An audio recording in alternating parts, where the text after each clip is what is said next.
अजितदादा वाचले, आता दादा परत येणार, या सगळ्या अफवा खोट्या ठरल्या. कारण की विमान अपघाताविषयी एक असं सत्य उघडकीस आलंय जे पाहून महाराष्ट्राला सगळ्यात मोठा धक्का बसलाय. पहा, सत्य किती जरी दाबून ठेवण्याचा प्रयत्न केला तरी सत्य समोर येतच असते. आता सत्य जे समोर आलं आहे ते पाहून अक्षरशः तुमच्या पायाखालची जमीन सरकली नाही तर मला सांगा. कारण की विमान अपघाताची एक अशी नवीन व्हिडिओ क्लिप समोर आली की ज्यातून या अपघाताचं रहस्य पहिल्यांदा जगासमोर आले.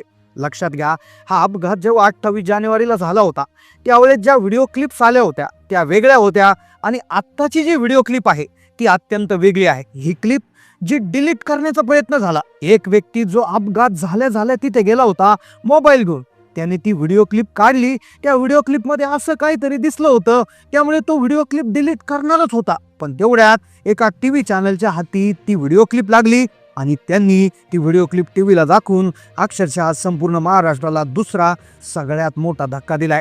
आता हा व्हिडिओ पाहिल्यानंतर लोकांच्या मनातील दुःखाची जागा आता संतापाने घेतली आहे. कारण की या व्हिडिओमध्ये जे दिसलंय ते अत्यंत वेगळंच होतं. कालपर्यंत दादा परत येणार, दादा वापस येणार, दादा जिवंत आहेत अशा अफवा दाखवल्या जात होत्या. कारण की या अफवा पसरवण्यामागे कुणाचा हात होता, तोच हात आता अखेर समोर येताना दिसतोय असं बोललं जात आहे. कारण की या अपघाताचा मास्टर माइंड समोर आल्याचा दावा केला गेलाय. एक असा मास्टर माइंड, एक असा व्यक्ती ज्याचं नाव हे खूप मोठं आहे. ह्या नाव समोर आल्यानंतर संपूर्ण महाराष्ट्राला धक्का बसलाच होता. कारण की कोणी स्वप्नात देखील विचार केला नव्हता की एक व्यक्ती की जो दादांच्या इतक्या जवळ आहे तो व्यक्ती असं काहीतरी करू शकतो. आणि अखेर या व्हिडिओमध्ये सगळं सत्यच बाहेर आलं. जेव्हा हा एक नवीन पुरावा आहे, जेव्हा हा CIDच्या हाती लागला तेव्हा CIDने जो तपास केला तो आणखीनच महाराष्ट्राला हादरवून गेला आहे. एक असं नाव समोर आलं ज्यामुळे कार्यकर्त्यांच्या डोळ्यातलं पाणी थांबलं आणि त्यांच्या डोळ्यात अक्षरशः बदल्याची भावना निर्माण झाली असं बोललं जाऊ लागले. कालपर्यंत टीव्हीवर वेगवेगळ्या बातम्या फिरत होत्या, पण लोकांना माहितीच नव्हतं की खरं या अपघाताचं सत्य काय आहे. खरंच हा अपघात होता की घातपात होता ही शंका होती. पण अखेर याचं सगळं सत्य बाहेर आलं. कारण की CID याच्यामध्ये आलेली आहे. CIDने या व्हिडिओनंतर अशी धक्कादायक चौकशी केली आणि खरं तर या चौकशीचे आदेश स्वतः मुख्यमंत्र्यांनी दिले होते. खरं तर ही घटना उघडी पाडण्यामागे मुख्यमंत्र्यांचा देखील मोठा वाटा आहे. हे सत्य बाहेर काढण्यामध्ये मुख्यमंत्री तसेच राज्याचे गृहमंत्री देवेंद्र फडणवीस यांचा हात असल्यामुळे आता लोकांकडून त्यांचं मनापासून कौतुक होत आहे. लोक कौतुक करू लागले कारण की सत्य त्यांनीच बाहेर काढण्याचा आदेश दिलाय. अचानक एक व्हिडिओ समोर आला जो आजपर्यंत कुठेच नव्हता. त्या व्हिडिओमध्ये काय होतं, CIDच्या हाती हा व्हिडिओ लागल्यानंतर CIDने नेमकं काय पवित्रा घेतलेला आहे, CIDला या व्हिडिओमध्ये काय असं दिसलं की ज्यामुळे या प्रकरणाचं सत्य बाहेर आलंय असं बोललं जात आहे. कोण आहे तो नराधम, कोण आहे तो अपराधी की जो आजपर्यंत या सगळ्या अफवा पसरवण्याचा प्रयत्न करत होता. आता कोण आहे या प्रकरणाचा मास्टर माइंड, सगळं सत्य समोर आले. कारण की पुरावा सापडलाय. या पुराव्यानंतर CIDने तपास केला. CIDच्या तपासामध्ये अशा काही भयानक गोष्टी उघड झाल्या आहे की ज्यामुळे सगळं चित्र याचं बदललंय. खरं तर अपघात 28 तारखेला झालाय, पण खरा गेम प्लॅन 27 तारखेलाच घडला होता. लोकांना 28 तारखेला काय घडलंय, 28 तारखेपासून आजपर्यंत साधारणपणे 23 ते 24 दिवसाचा कालावधी झालाय. तर मग एवढ्या दिवसात काय झालंय लोकांना सगळं माहीत आहे. पण 27 तारखेला म्हणजे अपघात होण्याच्या एक दिवस आधी काय घडलंय, 24 तासामध्ये काय काय घडामोडी घडल्या याची कल्पनाच कुणाला नाहीये. खरं तर या व्हिडिओमुळे तपास यंत्रणेला आदेश दिला आणि याच व्हिडिओमधून धक्कादायक गोष्ट समोर आलेली आहे. पहा, 27 तारखेचा सगळा गेम काय होता आणि एक नवीन व्हिडिओ समोर आल्याने खरं तर 2 घडामोडी काल घडलेल्या आहेत. पहा, या प्रकरणातील सगळ्या गोष्टी आता लोकांच्या समोर आल्या. त्याचं कारण आहे मुख्यमंत्र्यांचं प्रचंड कौतुक होत आहे. कारण की कालपर्यंत ज्या अफवा पसरवल्या गेल्या त्यांना आता पूर्णविराम मिळतोय. आता कोणतीही अफवा पसरणार नाही, कोणत्याही चुकीच्या बातम्या दिसणार नाही.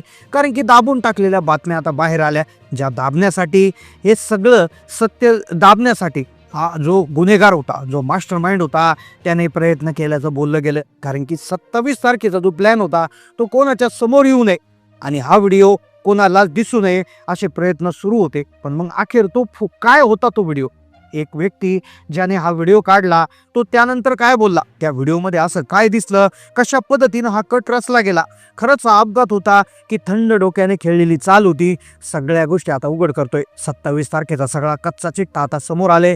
लक्षात घ्या, 28 तारखेला अपघात घडला, 29 तारखेला दादांचे अंत्यसंस्कार झाले, अस्थि विसर्जन झालं. आता तेव्हापासूनच खऱ्या अफवांना सुरुवात झाली. दादा जिवंत, दादा परत येणार, हे 11 तारखेला येणार, 12 तारखेला येणार, अशा प्रकारच्या चर्चा उठवल्या गेल्या. पण खरं त्याच्या मागचं रहस्य जे होतं ते 27 तारखेलाच घडलं होतं. पहा, 27 तारखेच्या सकाळपासून मुंबईमध्ये काय काय घडलं आणि या व्हिडिओमध्ये अपघाताच्या नव्या व्हिडिओत काय समोर आलं, या दोन गोष्टी आपण आज उलगडणार आहोत. पहा, सगळ्यात महत्त्वाची गोष्ट, सुरुवातीला सांगितलं गेलं वैमानिकाला धावपट्टीचा अंदाज आला नाही.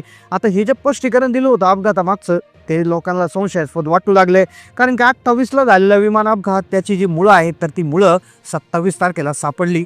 पहा, आता 27 तारखेला जो तपास झालाय 27 तारखेच्या दिवसाचा, त्याच्यामध्ये ज्या गोष्टी समोर आल्या आहेत तर त्या गोष्टी सगळ्यात आधी आपण पाहतोय. पहा, 27 जानेवारीची जी संध्याकाळ होती, मुंबईतील देवगिरी बंगल्यावर नेहमीप्रमाणे कार्यकर्त्यांची वर्दळ कमी होऊ लागली होती. दादा त्या दिवशी एरवीपेक्षा अधिक गंभीर दिसत होते. सगळे प्रशासकीय कामं त्यांनी वेळेत आटोपले होते. त्यांना आपल्या बारामतीला आपल्या गावी जायचं होतं आणि ते दरवेळी त्यांच्या कारने जायचे. रस्त्याहून त्या ठिकाणी जाण्यासाठी त्यांना खूप बरं वाटायचं, म्हणून त्यांनी त्यांच्या ड्रायव्हरला आदेश दिला होता की गाडी व्यवस्थित तपासणी करून ठेव. दादांना रस्ते प्रवास आवडायचा, ते गाडीने जाणार होते. पण अचानक रात्री 10च्या सुमारास ते विश्रांतीसाठी जात असताना अचानक त्यांना एक फोन आल्याचं बोललं जात आहे. एक असा फोन की त्या फोनपासूनच सगळं प्रकरण बदललं आणि खरा डाव तिथूनच सुरू झाला. एक फोन आला, तो 15 मिनिटं चालला. दादांचा आवाज कधी उंचावत होता, कधी ते गंभीरपणे बोलत होते, तर कधी ऐकून घेत होते. तिकडे सगळं फोन झाले होते. एवढ्यातच फोनवर म्हणले की एवढी तातडी कशासाठी, मी परत आल्यावर काम करेल ना, असं ते बोलले. पण तिकडून त्यांच्यावर एक प्रकारे दबाव आणला गेला. तो दबाव एका व्यक्तीने आणला. त्या व्यक्तीचं नाव काय होतं, कोण होता तो व्यक्ती, त्याने रात्री 10ला फोन करून दादांना तिथेच थांबवलं. अखेर मंत्रालयातील एका फाईलचा विषय होता. मंत्रालयामध्ये ती फाईल सापडवण्यासाठी जे आहे ते प्रयत्न सुरू झाले, पण ती फाईल काय सापडली नाही आणि अखेर ती फाईल फार लेट आली आणि ती फाईल लेट आल्यामुळे दादांना आता गाडीने जाण्याचा मार्गच तिथे थांबला गेला. आता ते गाडीने जाऊ शकत नव्हते, कारण की प्रचंड उशीर झाला होता आणि एवढा उशीर झाल्यामुळे त्यांना विमानाचं बुकिंग करावं लागलं. खरा खेळ आता इकडे फाईलीची शोधाशोध सुरू होती, पण विमानतळावर खरा गेम सुरू झाला. विमानतळावर विमानाशेजारी काही संशयास्पद हालचाली दिसल्या. रमेश नावाचा एक मेंटेनन्स इंजिनियर त्या दिवशी तिथे होता, पण त्यानंतर तो गायब झालेला आहे. मग त्या विमानामध्ये त्याने काही छेडछाड केली का, अशा प्रकारची शंका आता व्यक्त होताना दिसत आहे. CIDच्या तपासामध्ये त्यांचे सहाय्यक किंवा त्यांचे जे सचिव आहे तर त्यांनी देखील मंत्रालयामध्ये त्यांची कसून चौकशी केलेली आहे. आणि आज मी तिला त्या विमानाच्या ब्लॅक बॉक्समधील जो रेकॉर्डिंग आहे, जे एक प्रकारची ऑडिओ क्लिप आहे, तर ती डाउनलोड करण्यास यंत्रणाला यश आलेलं आहे.